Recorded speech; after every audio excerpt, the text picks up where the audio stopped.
Hello friends, welcome back to Freeze Control and welcome back to another video on the channel. If you're new here, I'm Samuel, a second year medical student currently studying in Russia, and on this channel I talk about productivity and medicine and generally my life as a medical student.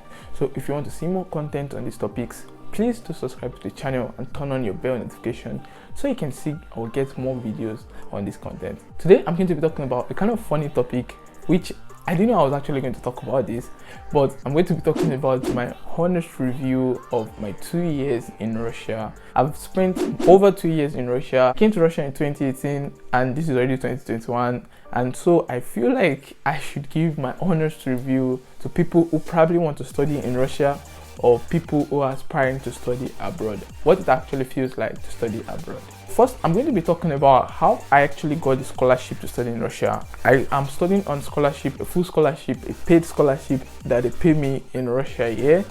And I've been in Russia since 2018. We arrived in Russia November 2018. And of course, this scholarship is a federal government scholarship that I got by applying in Nigeria, writing the exam in Nigeria, also having interview with Nigerians and Russians, some Russians in Nigeria. That was actually the process of the scholarship process that brought me to Russia. But a little story before I actually got the scholarship. I applied to universities in Nigeria the first time in 2017. I actually failed. I didn't get any university. Well, I got a university and I got veterinary medicine, which wasn't actually what I wanted. And so because of that, I didn't go for that. I stayed at home for a year. Probably I was actually studying for a year. And during that year, I was applying for the scholarship too. And when I got the scholarship, I also got medicine and surgery in Nigeria. But of course, I had to pick Russia and I came abroad. Now, moving to the second part of this video, what it was like coming to Russia. When I first got the scholarship, I was very, very happy. I was so joyous. I was, of course, very happy because I lost the admission last year. And this year, I was actually getting 2 admissions to medicine and surgery in Nigeria and also medicine in Russia. And of course I was very happy, but when it started getting closer to the time I was going to leave, I started getting sad because of my family. I'm actually the only child of my parents. I was kind of very close to my mom and my dad, and so leaving them to a country to go and study for 7 years is kind of, well, I don't know what to call it. It was very, very scary, and I was very, very sad. At some point I was crying, my mom was crying, and so all that was actually what transpired or what it felt like coming to Russia. When we first came, we were looking very weird. We thought we were actually slaying in Nigeria, but when we came, saw our seniors, we saw how life is here, and of course we had to change, and of course this is how we look now. It's been 2 years in Russia. Of course, I can remember vividly my first impressions about Russia when I got to Russia at first. When we landed in Russia, the first thing I saw was that people were smoking in the airport, like at some point in the airport. And that was very weird because you wouldn't see people smoke that boldly in Nigeria. And so that's one of the things you have to get to live with. The people that actually, they love smoking here, they smoke a lot. And so that was very shocking at first. The second thing that was shocking was my hostel. Well, I wouldn't dive into that story too much.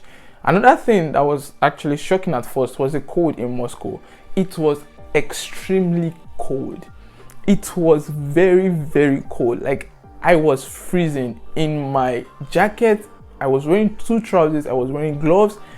It was freezing, and our seniors were just wearing some normal jackets and they were just going like normally. I was like, seriously? It was like a freezer when we first came here in Moscow. But when we got to Rostov, it became a little warmer because Rostov is not as cold as Moscow actually. And so I was fine with Rostov's weather. I saw my first snow in Rostov about 2 or 3 days after, and that was very, very interesting. Another one thing I loved about when I came here was that you wouldn't start school in Russia without doing your health insurance, and that was something I loved the most. The health system here, the health care, you have to have health insurance when you come here, in the sense that when you pay once for a whole year, all your medical whatever is going to be taken care of by that body, and or your normal test and all of that, you would not have to pay for them. When I fell sick, some of the drugs were actually catered for by that body, and that was very, very awesome because that is just a way to save yourself some stress when you fall sick throughout the year. Now, of course, it's been over 2 years that I've been studying in Russia and I've been in the education system in Russia. So there are actually some good side and the bad side to the system. And I'm going to be talking about the good side. I don't mean I've studied in Nigeria, I've seen the way the educational system is in Nigeria and what I am in now. And so the way I'm going to talk about this good side, it may be a little comparison, but I'm hoping Nigeria gets better. And of course, this is just what I'm going to be talking about as the good side.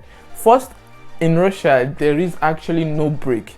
Like there are breaks, holidays, but like the strikes and disrupts and all of that happen in Nigeria, where a body can just come that they don't want to work in the educational system and they go for strike for about 6 months, ASU and all of that. That cannot happen here. Even when immediately we move to distant learning, immediately the next week we moved to distant learning, I think on a Friday, or I was not sure, but I knew it didn't take up to a day or two. Immediately they kicked off the distant learning and we started doing classes on just WhatsApp video call while they were building the site. And now they have a big site that we write our exams and everything on. And so it's just awesome the way they take the educational system. September 1, the all schools in Russia actually start school. I think there's actually a celebration on that day, September 1. Every school in Russia starts school September 1 and we end in summer or whatever depending on the school. So it's kind of very rigid here. The system is very rigid and you wouldn't have any break. If you're coming to study for 7 years, you're going to study for 7 years. If you're coming to study for 5 years, 4 years, you're going to study for 4 years, and that's it. Another good side of the system is that one thing you can't run away from in Russia is the language. It is the language.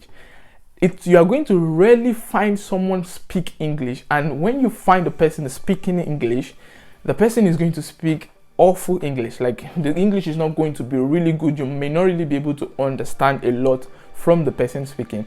And so when you come to Russia, if you are not a private student, if you're like a government student, even as a private student, you can decide to do 1 year of learning the language. And one thing I love about the system is that they teach the language very well in that very first year. If you're serious about it, you can really get a lot from the language here, and from there you are going to keep on learning the language. You keep on learning the language till you graduate, and that kind of helps us to actually not just communicate in class with our friends and communicate with the teachers, but also communicate with neighbors and communicate with people in the streets and all over the city. Another beautiful side of this system is that in Nigeria, the way it was that you go for lectures. Most of the lectures, they are probably in your first year, they are probably about 1,000 students or a lot of students, 100 students, a lot of students to one lecturer. And some people are there at the back sweating, they can't hear what the lecturer is saying and all of that. But here in Russia, the system is kind of very, very good and firm in the sense that all the medical students in my year, we are grouped into groups. And we are grouped into groups of 30 students in each group. Now in this group, I'm in group 16, we have 30 students in my group. Now we are still divided into two. So we have group 16A, group 16B, which is 15 students. And group 16A, we have our separate teachers for all our courses. Group 16B have their separate teachers for all their courses. Sometimes we have the same teacher for some courses like history, psychology, philosophy.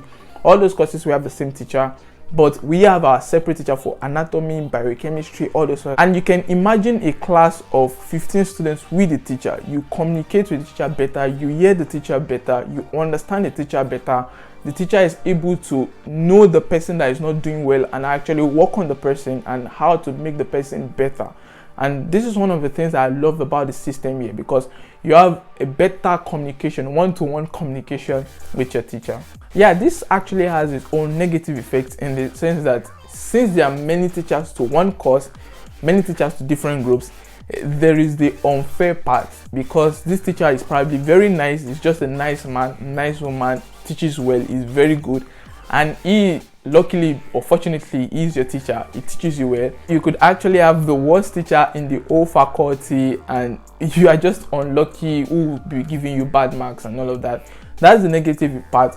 But the positive part, which I love the most, is that you obviously have a nice communication with your teachers. Now moving to the bad side of the system, not really the bad side, I wouldn't call it bad side, I would just say some side effects of the good part. The first one, or the biggest one for foreign students, is the language. No matter how much you learn the language in the first year, you would still have some shortcomings in when you actually start studying, because the teachers are going to be talking extremely fast. And you, in your first year, they are trying to teach you the language. They are talking slowly. They are like mothers. Most times, most teachers in our first year teaching us language, they are actually females. They are women because they have the motherly care and they really want you to understand. I actually think in our school, we don't have any man teaching the Russian language. And so this kind of gave us the freedom of the motherly care. They are talking slowly. In fact, our teacher used to come to our hostel. Comes to our hostel to do our assignments with us, comes into the hostel, stays all night, probably not all night to the next day, but like till night, like 9-10, before she leaves to her house. So there was that motherly care.